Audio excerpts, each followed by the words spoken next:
Hello friends, हम निर्देशांक ज्यामिति पढ़ रहे थे।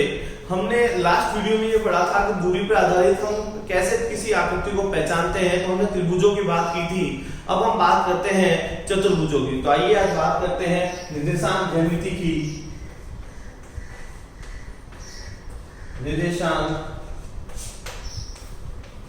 ज्यामिति की आप बात करना चाहते हैं उससे। चलिए स्टार्ट करते हैं। तो आज हम बात करने वाले हैं चतुर्भुजों की कि मुझे चतुर्भुज किस तरीके से पहचानने हैं। तो मैंने यहां लिखा है, देखिए पहली आकृति बना रहा हूं। ये ए है, ये बी है, ये सी है और ये डी है। इसी तरीके से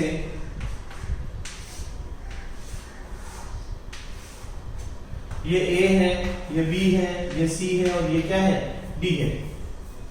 अगर आपने लिखा है कि ए बी की दूरी बराबर होगी सी डी की दूरी के, और आपने लिखा बी सी की दूरी बराबर होगी ए डी की दूरी के, तो हो सकता है कि वह एक आयत हो या हो सकता है कि वह एक समांतर चतुर्भुज हो। क्योंकि समांतर चतुर्भुज में भी यही कंडीशन आएगी, ए बी की दूरी यहां भी बराबर होगी सी डी की दूरी के, बी सी की दूरी यहां भी बराबर होनी चाहिए ए डी की दूरी के। ठीक है, ये दोनों कंडीशन दोनों में समान चलती है। इन दोनों कंडीशनों से हम नहीं पहचान सकते कि आयत है या एक समांतर चतुर्भुज है। जो इनमें अंतर स्पष्ट होता है वो उनके विकर्ण पे होता है। देखिए विकर्ण, यहां भी मुझे लिखना होगा विकर्ण। विकर्ण में क्या अंतर होता है, ढंग से ध्यान दीजिएगा। यहां लिखा गया है AC और यहां लिखा गया है BD। तो हम लिखेंगे AC की दूरी, विकर्ण AC की दूरी बराबर होनी चाहिए BD की दूरी के। अगर ये बराबर है, अगर आमने सामने की भुजाएं बराबर हैं और विकर्ण बराबर हैं, तो हम कह सकते हैं कि यह एक आयत होगा। यानी ABCD एक आयत प्राप्त हुआ, एक आयत होगा। अगर ये कंडीशन फॉलो करेगी तो हमें एक आयत मिलने वाला है। आगे चलिए, यहां देखिएगा, यहां लिखना होगा AC की दूरी बराबर नहीं होनी चाहिए। ये क्या कह रहा है, AC की दूरी यानी जो विकर्ण बनाया जाने वाला है AC, ठीक है, इसकी दूरी बराबर नहीं होनी चाहिए किसके, BD की दूरी के। AC की दूरी बराबर नहीं होनी चाहिए किसके, BD की दूरी के। तो हम कह सकते हैं कि ABCD एक समांतर चतुर्भुज है। तो हम क्या कह सकते हैं कि ABCD है वो एक समांतर चतुर्भुज है। वीडियो पॉज कीजिए, नोट डाउन कीजिए।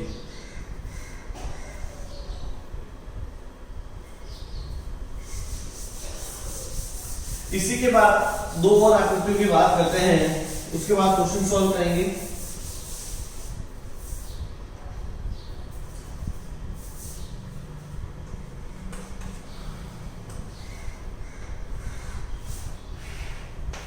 A B C D।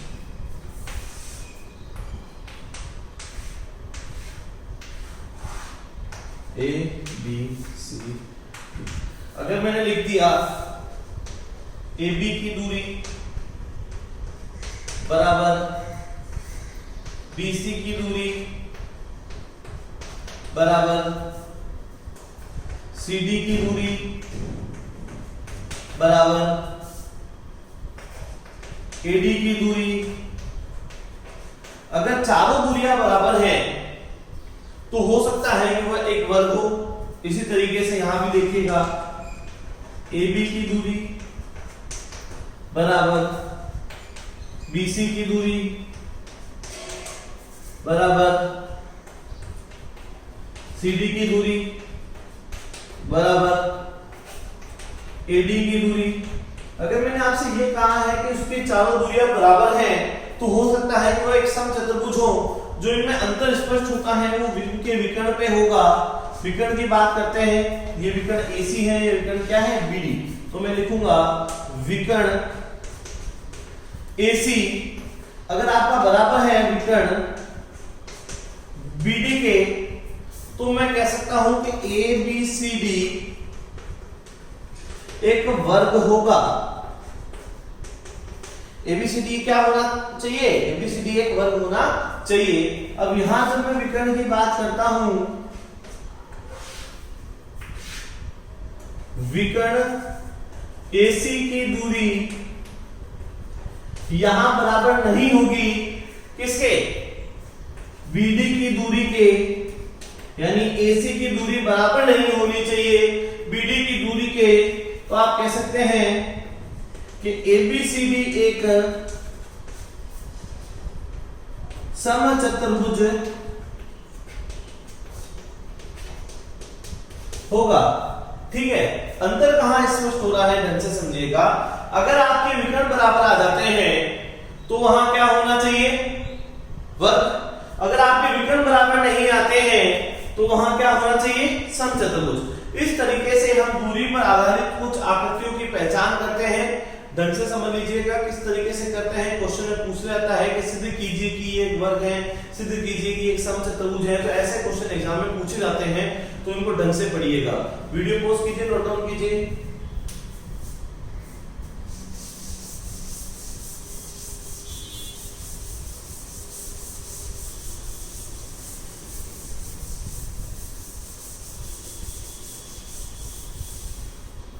अब इसके ऊपर आधारित कुछ क्वेश्चनों की बात की जाती है, किस तरीके से इस क्वेश्चनों को करते हैं समझते हैं। सबसे पहले क्वेश्चन नंबर 7। आज हमें बात करनी है क्वेश्चन नंबर 7। क्या लिखा है?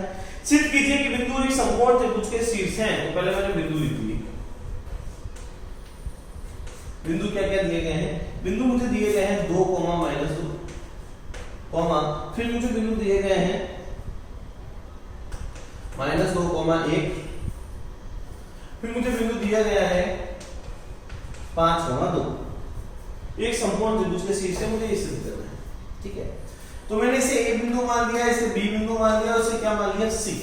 तो सबसे पहले मैं लिखना चाहूंगा AB की दूरी। क्या लिखना चाहूंगा? AB की दूरी। तो मैं दूरी सूत्र लगाना चाहता हूं। तो जैसे मैं दूरी सूत्र लगाऊंगा तो आपको पता है दूरी सूत्र क्या है? x2 - x1 का होल स्क्वायर। अच्छा, और क्या है सूत्र? y2 - y1 का होल स्क्वायर। यही सूत्र है। देखिए x2 की जो वैल्यू है वो कितनी है? -2। x1 की वैल्यू है वो 2 है, तो इसका क्या हो जाएगा? स्क्वायर। ठीक है, y2 है, y2 की जो वैल्यू है वो 1 है, और y1 की वैल्यू है वो माइनस माइनस प्लस होके कितने हो जाएगी? 2 हो जाएगी। आगे चलिए, 2 + 2 कितने होने वाले हैं? -4 का वर्ग, और यहाँ आने वाला है 3 का वर्ग। जो 4 का वर्ग है वो 16 है, 3 का वर्ग है जो 9 है, तो यहाँ मिलने वाला है 16 और 9 25। 25 के हिसाब से यहाँ जो आंसर आने वाला है वो 5 इकाई आने वाला है। ये किसकी दूरी निकाली मैंने? AB की। इसी के अकॉर्डिंग अब मुझे आगे लिखना है BC की दूरी। अब मुझे क्या निकालना है? BC की दूरी। क्या सूत्र होता है? सूत्र है मेरा x2 - x1 का वर्ग प्लस y2 - y1 का वर्ग। क्या फॉर्मूला है? x2 - x1 का वर्ग प्लस y2 - y1 का वर्ग। आगे देखिए, x2 की जो वैल्यू है वो कितनी है? 5। जो x2 की जो वैल्यू है वो 5 है, x1 की वैल्यू -2 है, तो माइनस माइनस प्लस का 2 हो जाएगा, तो इसका स्क्वायर लिख लेंगे, प्लस y2 की जो वैल्यू है वो 2 है, और यहाँ आ जाएगा -1 का स्क्वायर। यहाँ करेंगे 5 + 2 होते हैं 7 का स्क्वायर प्लस 1 का स्क्वायर। अगर इनको सॉल्व करते हैं तो मुझे मिलने वाला है 50 + 1, जिसे मैं लिख सकता हूँ 50। ठीक है, 50 को हम क्या लिख सकते हैं? 50 को हम लिख सकते हैं 25 × 2। ठीक है, 25 का रूट निकल जाता है, जिसे हम 5 लिख सकते हैं और इसे 2 लिखा जा सकता है। अगर कोई बच्चा कहता है सर मुझे इस तरीके से तोड़ना नहीं आता, तो घबराने की आवश्यकता नहीं है, मैं आपको एक और तरीका बता देता हूँ। यहाँ देखिएगा, अगर आपके पास 50 है तो आप 2 का भाग ले सकते हैं, तो यहाँ 25 आएगा, फिर 5 का भाग दीजिएगा, फिर 5 आएगा और यहाँ 1 आ जाएगा। अगर आप जोड़े बनाते हैं तो किसके जोड़े बन गए हैं, 5 का जोड़ा बन गया है, तो 5 बार आ गया है, अंदर कितना बच गया है, 2 बच गया है। इस तरीके से आप कर सकते हैं। ये अपनी दूरी निकल चुकी है। अब अगली दूरी निकाल लेते हैं। देखिए AB निकल गया, BC निकल गया। अब हमें निकालना है AC की दूरी। हमें क्या निकालना है, AC की दूरी। क्या सूत्र है, सूत्र है x2 - x1 का वर्ग प्लस y2 - y1 का वर्ग। ये फॉर्मूला है। अब आ जाइए, ठीक है। अगर मैं देखूं मेरा x2 का वैल्यू कितना है, अगर आप देखेंगे तो x2 का जो वैल्यू है वो 5 है, जो हमारे लिए x1 का वैल्यू है वो 2 है, और इसका मुझे वर्ग करना है। जो y2 है उसकी वैल्यू कितनी है, 2 है, और y1 की जो वैल्यू है वो -2 है, तो ये माइनस माइनस प्लस का 2 हो जाएगा। ये हो जाएगा 3 का वर्ग प्लस 4 का वर्ग। अगर आप बात करते हैं 3 का वर्ग कितना होता है, 9, 4 का वर्ग कितना होता है, 16, दोनों को जोड़ दीजिएगा तो 25 आएगा। जो एंड में निकल के आने वाला है वो 5 आने वाला है। ठीक है, आपने नोटिस कर ली होगी ये दोनों इकाइयां लगभग बराबर आ रही हैं। आगे चलिए, अगर मैं इनमें बात करूं आपको कि सबसे पहले ये देखिए सबसे बड़ी भुजा कौन सी है, तो देखिए 5 है, 5 और 5√2 है, इसका मतलब ये भुजा सबसे बड़ी है। तो मैं एक आकृति बना रहा हूं, मैंने एक आकृति बनाई है जिसमें सबसे बड़ी भुजा कौन, किसको दर्शाना है, BC को। तो BC को मैंने सबसे बड़ी भुजा बना दी, तो ये मेरा A बच गया। अब ढंग से समझिएगा, सबसे बड़ी भुजा के सामने सबसे बड़ा कोण होता है। तो एक समकोण त्रिभुज में जो सबसे बड़ा कोण होता है वो 90 डिग्री होता है। तो मैंने यहां किसे बना दिया, 90 डिग्री बना दिया। ढंग से समझिए, आपने सबसे पहले इसमें देखा कि सबसे बड़ी भुजा कौन है, तो आपको पता चला कि जो सबसे बड़ी भुजा है वो BC है। तो सबसे बड़ी भुजा के सामने सबसे बड़ा कोण हमें प्राप्त होता है, ये हमने 9th कक्षा में पढ़ा था। ठीक है, तो BC के सामने हमें 90 डिग्री प्राप्त हो गया। ठीक है, तो अब देखिए हमें एक चीज पता चल गई कि अगर मुझे इसे जांचना है कि ये एक समकोण त्रिभुज है या नहीं है, तो हम किस तरीके से जांच सकते हैं, यहां करवा देता हूं। देखिए, अब हम लिख सकते हैं कि यदि मेरे BC का वर्ग बराबर आ जाएगा किसके, AB के वर्ग प्लस BC के वर्ग के, तो हमारा आंसर आ सकता है, तो यह आ जाएगा 5√2 का वर्ग बराबर आना चाहिए किसके, अगर आप बात कर रहे हैं AB के वर्ग के, तो AB का वर्ग कितना है, तो यहाँ आएगा 5 का वर्ग प्लस BC का वर्ग कितना आएगा, 5 का वर्ग। अगर मैं यहाँ से खोलता हूँ तो 5 का 25 इंटू 2 होता है। अगर मैं यहाँ खोलता हूँ तो 5 का स्क्वायर 25 प्लस यहाँ भी 25 आता है, तो 25 इंटू 2 50 होते हैं, और यहाँ पे भी कितने होने वाले हैं, 50। तो LHS किसके बराबर आ चुकी है, RHS के। तो आप लिख सकते हैं त्रिभुज BAC एक समकोण त्रिभुज होता है। BAC एक समकोण त्रिभुज है, समकोण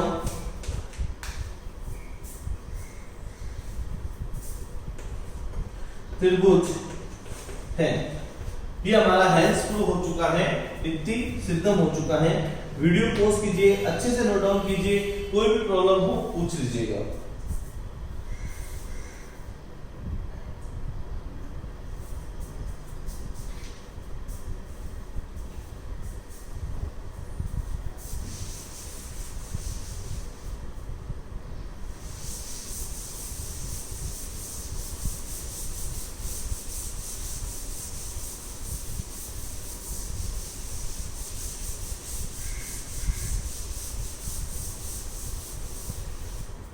नेक्स्ट क्वेश्चन देखिए,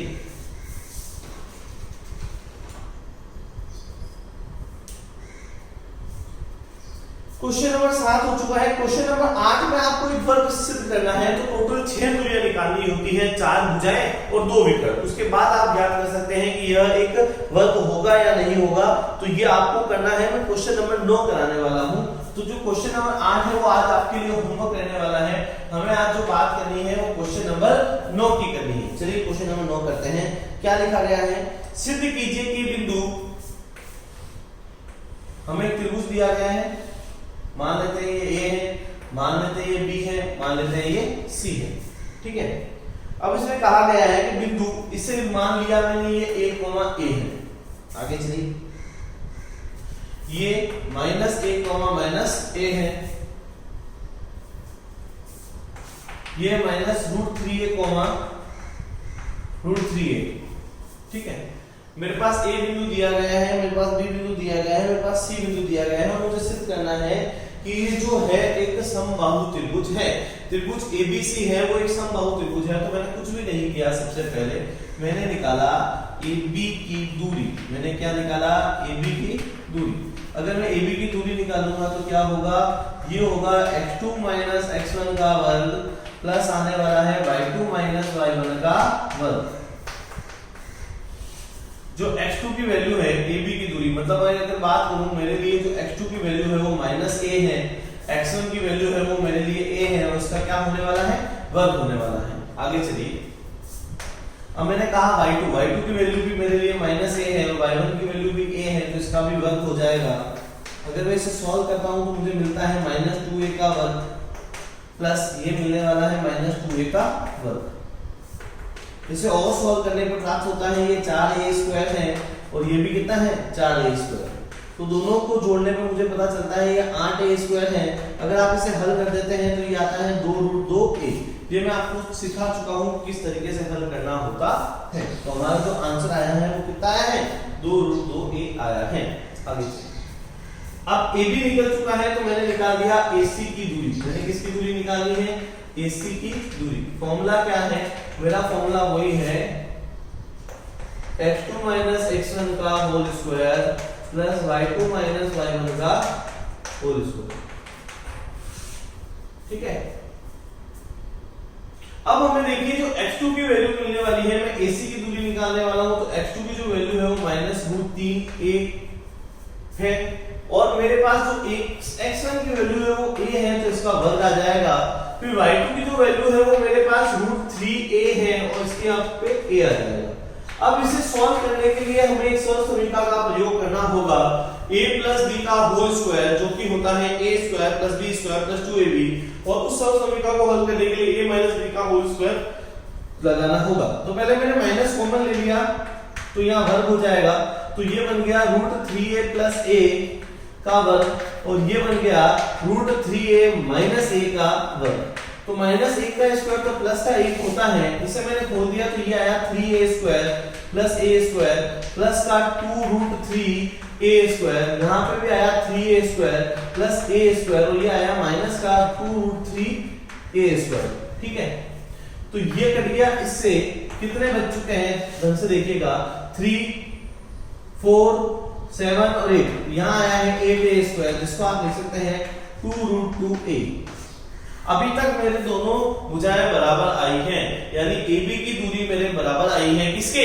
AC की दूरी के। अब मुझे एक और दूरी निकालनी है, उसकी मैं बात कर लेता हूं आपके सामने, ढंग से समझिए। हमें कौन सी दूरी निकालनी है? हमें निकालनी है BC की दूरी। कौन सी दूरी निकालनी है? BC की दूरी। फॉर्मूला आप सबको पता है, x2 - x1 का वर्ग प्लस y2 - y1 का वर्ग। x2 की जो वैल्यू है वो -√3 है, और ये माइनस माइनस प्लस होने वाला है, तो ये a का वर्ग हो जाएगा प्लस, यहां से देखिएगा ये आएगा √3a और ये आ जाएगा प्लस a का होल स्क्वायर। तो जो हमारे पास कंडीशन ऊपर प्राप्त हुई है, यहां देखिएगा जो कंडीशन यहां प्राप्त हुई है वो क्यों यहां प्राप्त हो रही है, तो इसे हल कर देते हैं। ये आएगा 3a² + a² माइनस का 2√3a², इसको हल किया तो ये आया 3a² + a², और ये आया प्लस का 2√3a²। तो ये दोनों तो कट गए, हमारे पास जो बचने वाला है वो बचने वाला है 8a²। इसको मैं हल कर दूंगा तो ये बन जाएगा 2√2a। तो आप क्या देख रहे हैं? आप देख रहे हैं कि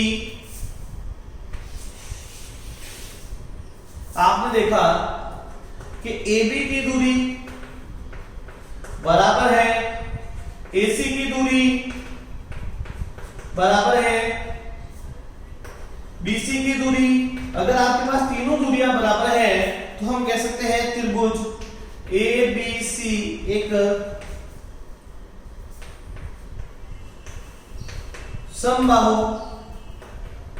त्रिभुज होगा, हेंस ट्रू।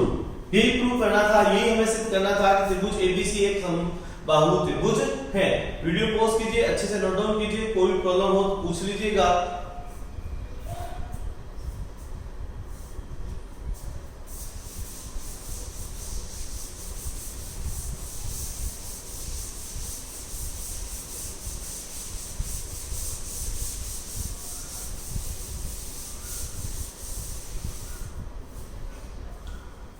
देखिए इस एक्सरसाइज के लगभग 9 क्वेश्चन कंप्लीट हो चुके हैं। एक क्वेश्चन मैंने आपको वर्क वाला क्वेश्चन दिया था, वो बहुत ही इंपॉर्टेंट है, वो एक बार बोर्ड में पूछा जा चुका है, 2017 के पेपर में पूछा गया था, तो इसे अच्छे से कर लीजिएगा। कोई भी प्रॉब्लम हो तो जरूर पूछिएगा।